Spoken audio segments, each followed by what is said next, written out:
Hi అండి. Welcome to my channel frankly talks. ఈరోజు మనము చాలా సింపుల్‌గా బ్లెండర్‌లోనే ఓట్స్ బనానా కేక్ తయారు చేసుకుందాము. చాలా సింపుల్‌గా తయారు చేసుకోవచ్చండి. టేస్ట్ కూడా సూపర్‌గా ఉంటుంది. పిల్లలకి స్నాక్ బాక్స్‌లో కానీ, ఈవినింగ్ మనము టీ టైంలో హ్యాపీగా స్నాక్ లాగా తినొచ్చు. అంత టేస్టీగా ఉంటుంది. ఈ బనానా ఓట్స్ కేక్ ఏ విధంగా తయారు చేయాలో చూద్దాం రండి. ముందుగా ఒక బ్లెండర్ తీసుకోండి. ఇలా మనకి జ్యూస్ జార్ బ్లెండర్ ఉంటుంది కదండి, అందులో అయితే చాలా సింపుల్గా అయిపోతుంది. ఇందులో 2 బనానాలు వేసుకోండి. తర్వాత 2 ఎగ్స్ కూడా బ్రేక్ చేసి వేసుకోండి. ఇప్పుడు మూత పెట్టి మెత్తగా స్మూత్గా బ్లెండ్ చేసుకోండి. ఇక్కడ నేను చూపిస్తున్న విధంగా ఇలా మనము మెత్తగా స్మూత్గా పేస్ట్లా చేసుకోవాలి. ఇప్పుడు ఇందులో మనము పావు కప్పు వరకు ఆయిల్ వేసుకోండి. కప్పు మెజర్మెంట్స్లో చెప్తున్నాను. అదే కప్పుతో మనము 1.5 కప్పు వరకు ఓట్స్ కూడా వేసుకోవాలి. ఓట్స్ వేసుకున్న తర్వాత మెత్తగా ఒక్కసారి మిక్సీ చేసుకోండి. ఇప్పుడు ఇందులో ఏదైతే కప్పుతో మనము మెజర్మెంట్ చేసుకుంటున్నామో అదే కప్పుతో 1/2 కప్పు వరకు పాలు వేసుకోండి. 1/2 table spoon baking soda, 1 table spoon baking powder, 1 table spoon vanilla essence కూడా వేసుకోండి. స్వీట్ కోసం ఇక్కడ నేను తేనె వేసుకుంటున్నానండి. మీరు బ్రౌన్ షుగర్ కానీ నార్మల్ షుగర్ కానీ వేసుకోవచ్చు. నేను ఇక్కడ తేనె వేసుకున్నాను. కొంచెం తేనె పాత పడిందండి, అందుకనే కలర్ అలా ఉంది. ఇప్పుడు ఇవన్నీ వేసుకొని మెత్తగా స్మూత్గా బ్లెండ్ చేసుకోవాలి. ఇప్పుడు మనము ఈ కేక్ టిన్లో మనం బ్లెండ్ చేసుకున్న మిక్చర్ అంతా వేసుకోండి. ఇలా వేసుకున్న తర్వాత మనకు నచ్చిన డ్రై ఫ్రూట్స్ పైన వేసుకోండి. ఇక్కడ నేను వాల్నట్స్, బాదం, కాజు, అలాగే బ్లాక్ కిస్మిస్, కొంచెం డేట్స్ కూడా వేసుకున్నానండి. ముందు మనము ఇలాగ ట్యాప్ చేసుకోవాలి. నేను మీకు చూపించడం మర్చిపోయాను, అందుకని మరలా చేసి చూపిస్తున్నానండి.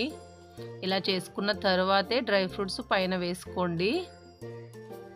ఇలా మీకు నచ్చిన డ్రై ఫ్రూట్స్ అన్నీ వేసుకోండి. లేదంటే చాకో చిప్స్ ఉంటే అవి అయినా వేసుకోవచ్చు. ఏమి వద్దు అనుకున్న వాళ్ళు అలాగే బేక్ చేసుకోవచ్చండి. కొన్ని డేట్స్ కూడా వేసుకుంటున్నాను.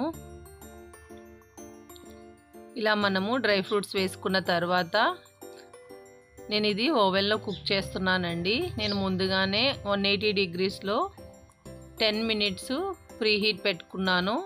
ఇప్పుడు మరలా 180 డిగ్రీస్ పెట్టుకొని మైక్రోవేవ్లో కన్వెక్షన్ మోడ్ ఉంటుందండి, కన్వెక్షన్ మోడ్ ఆప్షన్ పెట్టుకొని నేను ఇక్కడ 25 మినిట్స్ వరకు బేక్ చేసుకుంటున్నానండి. మీరు చూసుకొని కన్వెక్షన్ మోడ్లోనే పెట్టుకొని బేక్ చేసుకోవాలి. 25 మినిట్స్కి నాకు బేక్ అవ్వలేదండి. నేను తర్వాత మరొక 10 మినిట్స్ బేక్ చేసుకున్నాను. పూర్తిగా నాకు ఈ కేకు బేక్ అవ్వడానికి 35 మినిట్స్ పట్టిందండి.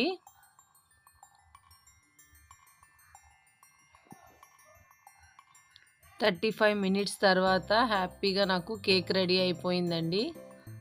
25 మినిట్స్ పెట్టుకొని స్టార్ట్ బటన్ నొక్కుకోవడమే. అంతేనండి. ఇక్కడ ప్రెస్ చేసిన తర్వాత మనకి కేక్ రెడీ అయిపోతుంది. 35 మినిట్స్ తర్వాత కేకు ఇలాగా పూర్తిగా చల్లారిన తర్వాత మీకు చూపిస్తున్నానండి. పూర్తిగా చల్లారిపోయింది. సూపర్గా ఎంతో సాఫ్ట్గా ఓట్స్ బనానా కేకు రెడీ అయిపోయింది. చూడండి ఇక్కడ ఎంత సాఫ్ట్గా ఉందో మనకి కేకు. చాలా బాగుంటుందండి టేస్ట్. బనానా ఫ్లేవర్తో మనం వేసిన వెనిలా ఎసెన్స్ చాలా బాగుంటుందండి. టేస్ట్ అయితే సూపర్ ఉంటుంది. చాలా సింపుల్గా ఇంట్లోనే మనము ఈ ఓట్స్ బనానా కేక్ తయారు చేసుకోవచ్చు. నేను ఓట్స్ వేసాను కదండి, ఓట్స్ ప్లేస్లో మీరు మైదా కూడా వాడుకోవచ్చు. ఇంట్లో షుగర్ పేషెంట్లు ఉంటే వాళ్ళకు కూడా హ్యాపీగా ఈ ఓట్స్ బనానా కేక్ తినిపించవచ్చండి.